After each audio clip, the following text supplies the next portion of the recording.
Good evening. Welcome to the second story from the Mammoth Book of Haunted House Stories. The second story, is by Joseph Sheridan Le Fanu, and it's entitled Authentic Narrative of a Haunted House. I believe I have read this before, but it goes with the book. It goes with the series, as I should say. And I thought I would read it again because it's quite an interesting story. So, the prospectus. Well, the address is in Kilkee, which is in County Clare, in Ireland. Back then, of course, it was a united Ireland. And the property is a 19th century house facing the Atlantic Ocean, so it's the west coast. A charming period property, one of a row of houses with comfortable rooms for families and servants with stables to the rear. For let, fully furnished. And the viewing was winter 1861. And of course, the author, Joseph Sheridan Le Fanu, born in Dublin in 1814, died in 1873. He was the grandson of the playwright Richard Brinsley Sheridan, and became a journalist in his native city. He was also fascinated by Irish folklore with its tales of ghosts and hauntings, and produced a body of novels and short stories which earned him comparison with Edgar Allan Poe. Haunted houses feature in a number of his novels, including The House by the Churchyard, 1863, and short stories like Ghost Stories of the Tiled House, The Haunted House in Westminster, and A Haunted House, which he published in 1861 with a modest assurance that its sole claim to attention is its absolute truth. Now this story is only, 13 pages long, so it shouldn't take as long as the first one we read, The Haunted and the Haunters, which, let's just take a look back. It began on page 9 and finished on page 37, so 28, 27 and a half pages. So Authentic Narrative of a Haunted House by Joseph Sheridan Le Fanu. Within the last 8 years, the precise date I purposefully omit, I was ordered by my physician, my health being in an unsatisfactory state, to change my residence to one upon the sea coast, and accordingly I took a house for a year in a fashionable watering place, at a moderate distance from the city in which I had previously resided, and connected with it by a railway. Winter was setting in when my removal thither was decided upon, but there was nothing whatever dismal or depressing in the change. The house I had taken was, to all appearance, and in point of convenience, too, quite a modern one. It formed one in a cheerful row, with small gardens in front, facing the sea, and commanding sea air and sea views in perfection. In the rear, it had coach house and stable, and between them and the house, a considerable grass plot, with some flower beds interposed. Our family consisted of my wife and myself, with 3 children, the eldest about 9 years old, she and the next in age being girls, and the youngest between 6 and 7, a boy. To these were added 6 servants, whom, although for certain reasons I decline giving their real names, I shall indicate for the sake of clearness by arbitrary ones. There was a nurse, Mrs. Sutherland, a nursery maid, Ellen Page, the cook, Mrs. Greenwood, and the housemaid, Ellen Faith, a butler, whom I shall call Smith, and his son James, about 22. We came out to take possession at about 7 o'clock in the evening. Everything was comfortable and cheery, good fires lighted, the rooms neat and airy, and a general air of preparation and comfort, highly conducive to good spirits and pleasant anticipations. The sitting rooms were large and cheerful, and they and the bedrooms more than ordinarily lofty. The kitchen and servants' rooms, on the same level, were well and comfortably furnished, and had, like the rest of the house, an air of recent painting and fitting up, and a completely modern character, which imparted a very cheerful air of cleanliness and convenience. There had been just enough of the fuss of settling agreeably to occupy us, and to give a pleasant turn to our thoughts after we had retired to our rooms. Being an invalid, I had a small bed to myself, resigning the four-poster to my wife. The candle was extinguished, but a night light was burning. I was coming upstairs, and she, already in bed, had just dismissed her maid, when we were both startled by a wild scream from her room. I found her in a state of the extremest agitation and terror. She insisted that she had seen an unnaturally tall figure come beside her bed and stand there. The light was too faint to enable her to define anything respecting this apparition, beyond the fact of her having most distinctly seen such a shape, colourless from the insufficiency of the light to disclose more than its dark outline. We both endeavoured to reassure her. The room once more looked so cheerful in the candlelight that we were quite uninfluenced by the contagion of her terrors. The movements and voices of the servants downstairs, still getting things into their places and completing our comfortable arrangements, had also their effect in steeling us against any such influence, and we set the whole thing down as a dream, or an imperfectly seen outline of the bed curtains. When, however, we were alone, my wife reiterated, still in great agitation, her clear assertion that she had most positively seen, being at the time as completely awake as ever she was, precisely what she had described to us, and in this conviction she continued perfectly firm. A day or two after this, it came out that our servants were under an apprehension that somehow or other thieves had established a secret mode of access to the lower part of the house.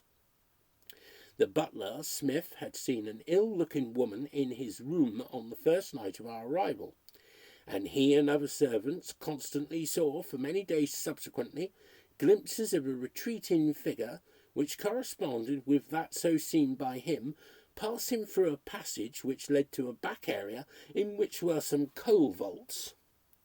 This figure was seen always in the act of retreating, its back turned, generally getting round the corner of the passage into the area in a stealthy and hurried way, and, when closely followed, imperfectly seen again, entering one of the coal vaults, and when pursued into it, nowhere to be found.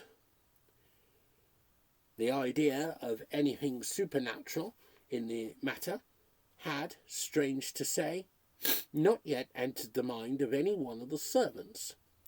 They had heard some stories of smugglers having secret passages into houses, and using their means of access for purposes of pillage, or with a view to frighten superstitious people out of houses which they needed for their own objects, and a suspicion of similar practices here caused them extreme uneasiness.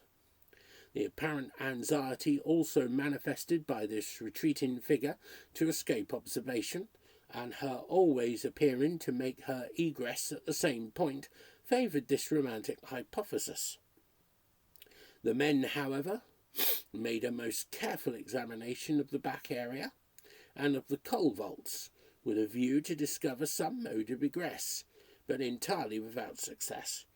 On the contrary, the result was, so far as it went, subversive of the theory. Solid masonry met them on every hand. I called the man Smith up to hear from his own lips the particulars of what he had seen, and certainly his report was very curious. I give it as literally as my memory enables me.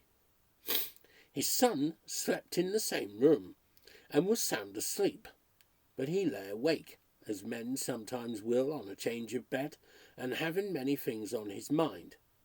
He was lying with his face towards the wall, but observing a light and some little stir in the room, he turned round in his bed and saw the figure of a woman, squalid and ragged in dress, her figure rather low and broad. As well as I recollect, she had something, either a cloak or shawl on, and wore a bonnet. Her back was turned, and she appeared to be searching or rummaging for something on the floor, and, without appearing to observe him, she turned in doing so towards him.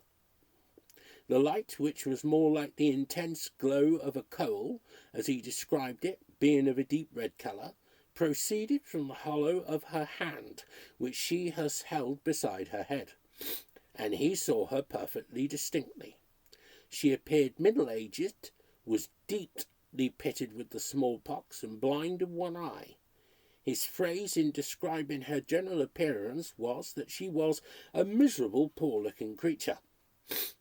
He was under the impression that she must be the woman who had been left by the proprietor in charge of the house, and who had that evening, after having given up the keys, remained for some little time with the female servants. He coughed, therefore, to apprise her of his presence, and turned again towards the wall. When he again looked round, she and the light were gone, and odd as was her method of lighting herself in her search, the circumstances excited neither uneasiness nor curiosity in his mind, until he discovered next morning that the woman in question had left the house long before he had gone to his bed. I examined the man very closely as to the appearance of the person who had visited him, and the result was what I have described. It struck me as an odd thing that even then, considering how prone to superstition persons in his rank of life usually are, he did not seem to suspect anything supernatural in the occurrence, and, on the contrary, was thoroughly persuaded that his visitant was a living person who had got into the house by some hidden entrance. On Sunday, on his return from his place of worship, he told me that when the service was ended and the congregation making their way slowly out, he saw the very woman in the crowd, and kept his eye upon her for several minutes. But such was the crush that all his efforts to reach her were unavailing, and when he got into the open street she was gone. He was quite positive as to his having distinctly seen her, however, for several minutes, and scouted the possibility of any mistake as to identity, and, fully impressed with the substantial and living reality of his visitant, he was very much provoked at her having escaped him. He made inquiries also in the neighbourhood, but could procure no information, nor hear of any other persons having seen any woman corresponding with his visitant. The cook and the housemaid occupied a bedroom on the kitchen floor. It had whitewashed walls, and they were actually terrified by the appearance of the shadow of a woman passing and repassing across the side wall opposite to their beds. They suspected that this had been going on much longer than they were aware, for its presence was discovered by a sort of accident, its movements happening to take a direction in distinct contrariety to theirs. The shadow always moved upon one particular wall, returning after short intervals and causing them extreme terror. They placed the candle, as the most obvious specific, so close to the infested wall that the flame all but touched it, and believed for some time that they had effectually got rid of this annoyance. But one night, notwithstanding this arrangement of the light, the shadow returned, passing and repassing as heretofore, upon the same wall, although their only candle was burning within an inch of it, and it was obvious that no substance capable of casting such a shadow could have interposed, and indeed, as they described it, light, and appeared, as I have said, in manifest defiance of the laws of optics. I ought to mention that the housemaid was a particularly fearless sort of person, as well as a very honest one, and her companion, the cook, a scrupulously religious woman, and both agreed in every particular in their relation of what occurred. Meanwhile, the nursery was not without its annoyances, though as yet of a comparatively trivial kind. Sometimes at night the handle of the door was turned hurriedly, as if by a person trying to come in, and at others a knocking was made at it. These sounds occurred after the children had settled to sleep, and while the nurse still remained awake. Whenever she called to know who is there, the sound ceased. But several times, and particularly at first, she was under the impression that they were caused by her mistress, who had come to see the children, and thus impressed she had got up and opened the door, expecting to see her, but discovering only darkness and receiving no answer to her inquiries. With respect to this nurse, I must mention that I believe no more perfectly trustworthy servant was ever employed in her capacity, and in addition to her integrity, she was remarkably gifted with sound common sense. One morning, I think about 3 or 4 weeks after her arrival, I was sitting at the parlour window which looked to the front, when I saw the little iron door which admitted into the small garden that lay between the window where I was sitting and the public road, pushed open by a woman who so exactly answered the description given by Smith of the woman who had visited his room on the night of his arrival, as instantaneously to impress me with the conviction that she must be the identical person. She was a square, short woman, dressed in soiled and tattered clothes, scarred and pitted with smallpox, and blind of an eye. She stepped hurriedly into the little enclosure, and peered from a distance of a few yards into the room where I was sitting. I felt that now was the moment to clear the matter up, but there was something stealthy in the manner and look of the woman which convinced me that I must not appear to notice her until her retreat was fairly cut off. Unfortunately, I was suffering from a lame foot and could not reach the bell as quickly as I wished. I made all the haste I could and rang violently to bring up the servant Smith.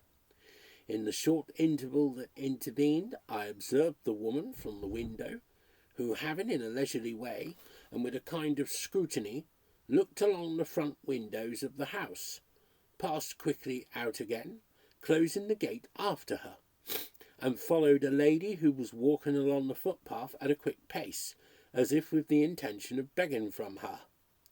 The moment the man entered, I told him, "The blind woman you described to me has this instant followed a lady in that direction. Try to overtake her." He was, if possible, more eager than I in the chase, but returned in a short time after a vain pursuit, very hot and utterly disappointed, and thereafter we saw her face no more. All this time, and up to the period of our leaving the house, which was not for 2 or 3 months later, there occurred at intervals the only phenomenon in the entire series having any resemblance to what we here described of spiritualism. This was a knocking, like a soft hammering with a wooden mallet, as it seemed in the timbers between the bedroom ceilings and the roof. It had this special peculiarity, that it was always rhythmical, and I think invariably the emphasis upon the last stroke. It would sound rapidly, 1, 2, 3, 4, 1, 2, 3, 4, or 1, 2, 3, 1, 2, 3, and sometimes 1, 2, 1, 2, and so forth. And this with intervals and resumptions monotonously for hours at a time. At first this caused my wife, who was a good deal confined to her bed, much annoyance, and we sent to our neighbours to inquire if any hammering or carpentering was going on in their houses, but were informed that nothing of the sort was taking place. I have myself heard it frequently, always in the same inaccessible part of the house, and with the same monotonous emphasis. One odd thing about it was that on my wife's calling out, as she used to do when it became more than usually troublesome, "Stop that noise," it was invariably arrested for a longer or shorter time. Of course, none of these occurrences were ever mentioned in hearing of the children. They would have been, no doubt, like most children, greatly terrified had they heard anything of the matter, and known that their elders were unable to account for what was passing, and their fears would have made them wretched and troublesome.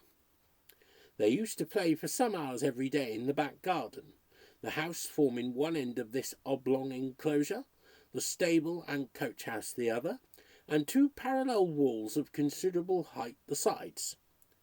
Here, as it afforded a perfectly safe playground, they were frequently left quite to themselves, and in talking over their day's adventures, as children will, they happened to mention a woman, or rather the woman, for they had long grown familiar with her appearance, whom they used to see in the garden while they were at play.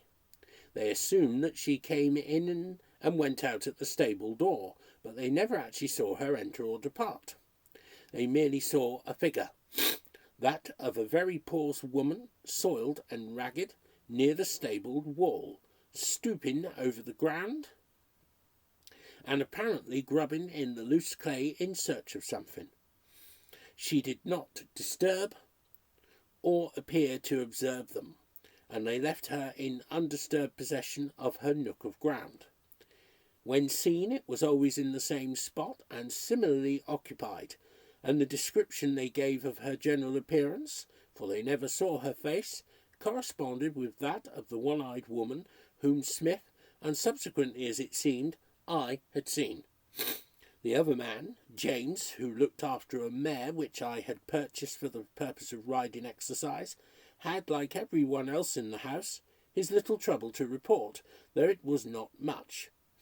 The stall in which, as the most comfortable, it was decided to place her, she peremptorily declined to enter. Though a very docile and gentle little animal, there was no getting her into it. She would snort and rear, and in fact do or suffer anything rather than set her hoof in it. He was fain, therefore, to place her in another, and on several occasions he found her there, exhibiting all the equine symptoms of extreme fear. Like the rest of us, however, this man was not troubled in the particular case with any superstitious qualms. The mare had evidently been frightened, and he was puzzled to find out how or by whom, for the stable was well secured, and had, I am nearly certain, a lock-up yard outside. One morning I was greeted with the intelligence that robbers had certainly got into the house in the night, and that one of them had actually been seen in the nursery. The witness I found was my eldest child, then, as I have said, about 9 years of age. Having awoke in the night and lain awake for some time in her bed, she heard the handle of the door turn, and a person whom she distinctly saw, for it was a light night and the window shutters unclosed, but whom she had never seen before, stepped in on tiptoe, and with an appearance of great caution. He was a rather small man, with a very red face. He wore an oddly cut frock coat, the collar of which stood up, and trousers rough and wide like those of a sailor, turned up at the ankles, and either short boots or clumsy shoes covered with mud. This man listened beside the nurse's bed, which stood next the door, as if to satisfy himself that she was sleeping soundly, and having done so for some seconds, he began to move cautiously in a diagonal line across the room to the chimney-piece, where he stood for a while, and so resumed his tiptoe walk, skirting the wall until he reached a chest of drawers, some of which were open, and into which he looked, and began to rummage in a hurried way, as the child supposed, making search for something worth taking away. He then passed on to the window, where was a dressing-table, at which he also stopped, turning over the things upon it, and standing for some time at the window as if looking out, and then resuming his walk by the side wall opposite to that by which he had moved up to the window. He returned in the same way toward the nurse's bed, so as to reach it at the foot. With its side to the end wall, in which was the door, was placed the little bed in which lay my eldest child, who watched his proceedings with the extremest terror. As he drew near, she instinctively moved herself in the bed with her head and shoulders to the wall, drawing up her feet, but he passed by without appearing to observe or at least to care for her presence. Immediately after, the nurse turned in her bed as if about to waken, and when the child, who had drawn the clothes about her head, again ventured to peep out, the man was gone. The child had no idea of her having seen anything more formidable than a thief, with the prowling, cautious and noiseless manner of proceeding common to such marauders. The air and movements of the man whom she had seen entirely corresponded, and on hearing her perfectly distinct and consistent account, I could myself arrive at no other conclusion than that a stranger had actually got into the house. I had therefore in the first instance a most careful examination made to discover any traces of an entrance having been made by any window into the house. The doors had been found barred and locked as usual, but no sign of anything of the part was discernible. I then had the various articles, plate, wearing apparel, books, and so forth, counted, and after having conned over and reckoned up everything, it became quite clear that nothing whatever had been removed from the house, nor was there the slightest indication of anything having been so much as disturbed there.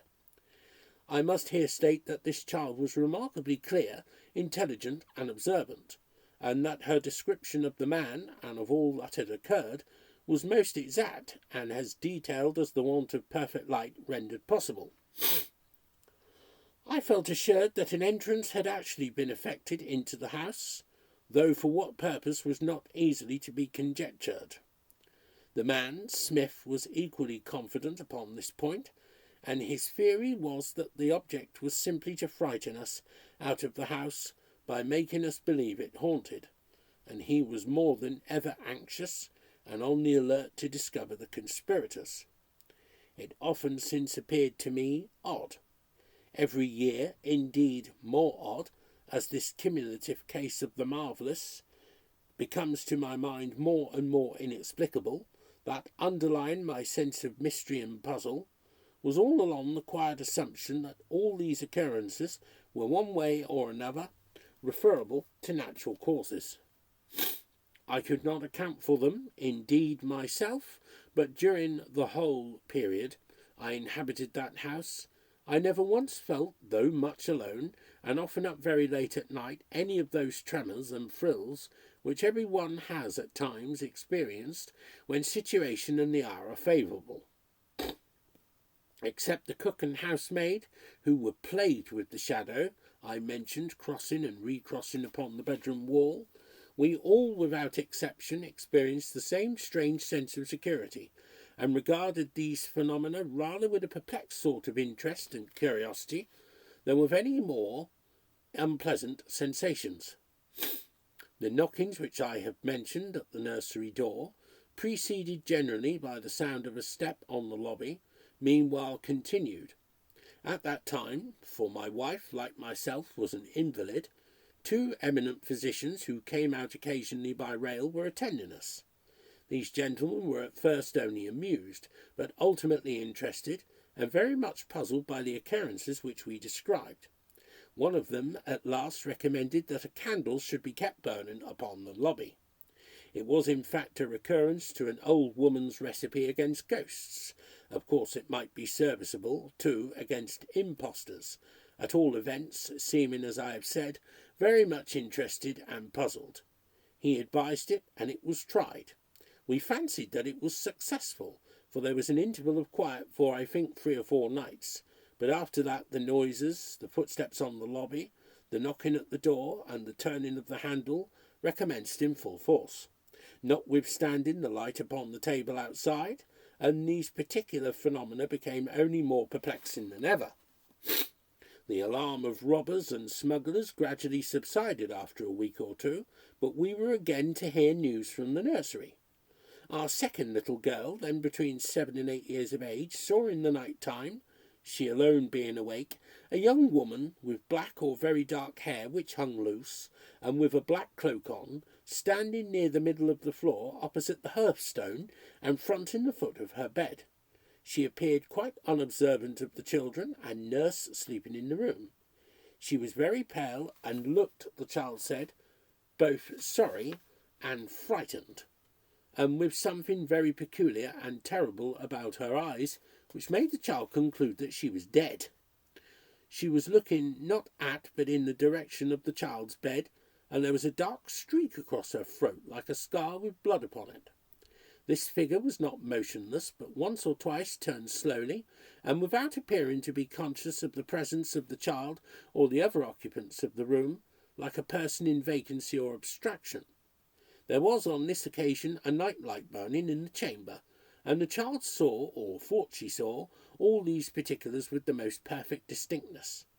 She got her head under the bedclothes, and although a good many years had passed since then, she cannot recall the spectacle without feelings of peculiar horror.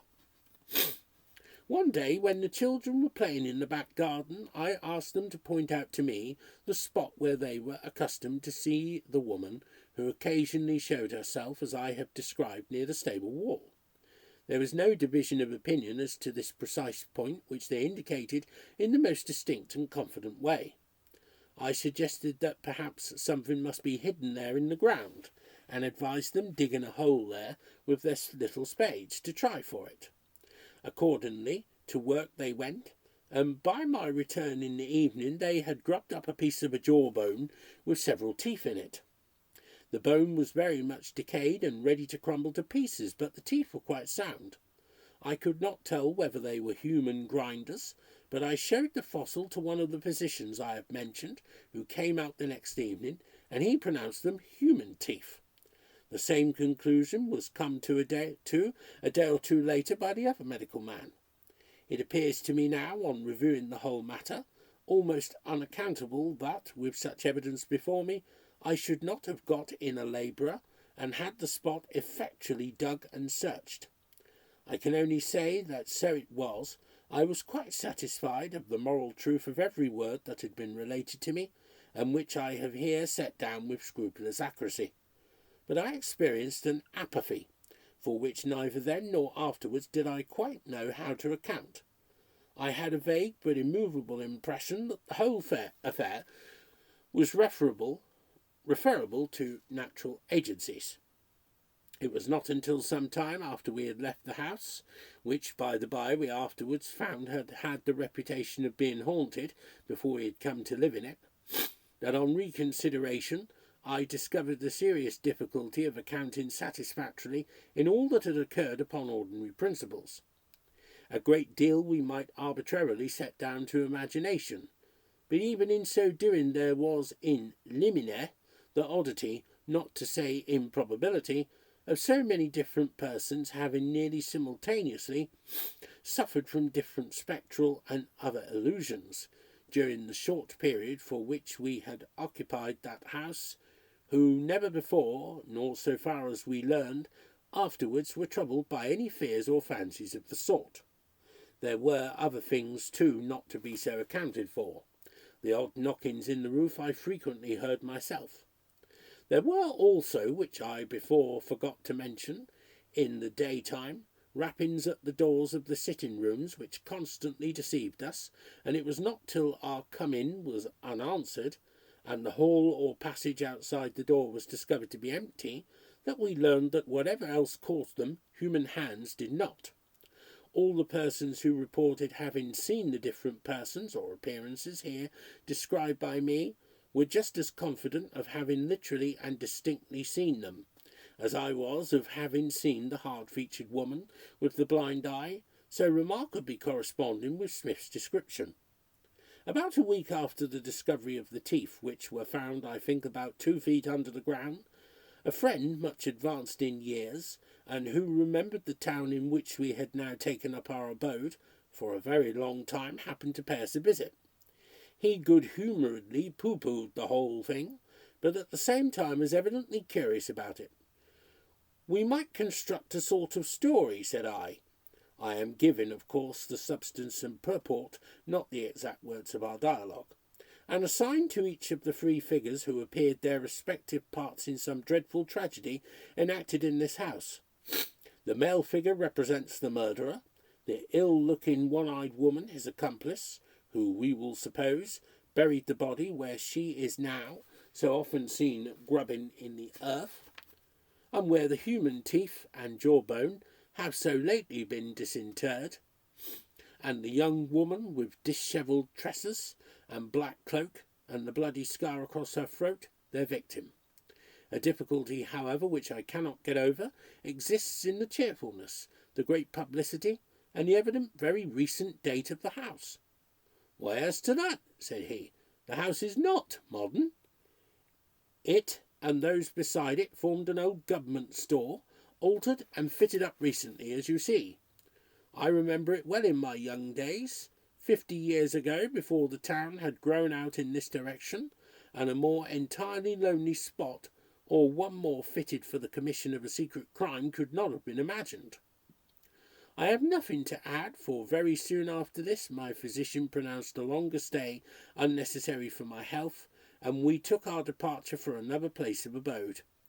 I may add that although I have resided for considerable periods in many other houses, I never experienced any annoyances of a similar kind elsewhere, neither have I made, stupid dog you will say, any inquiries respecting either the antecedents or subsequent history of the house in which we made so disturbed a sojourn.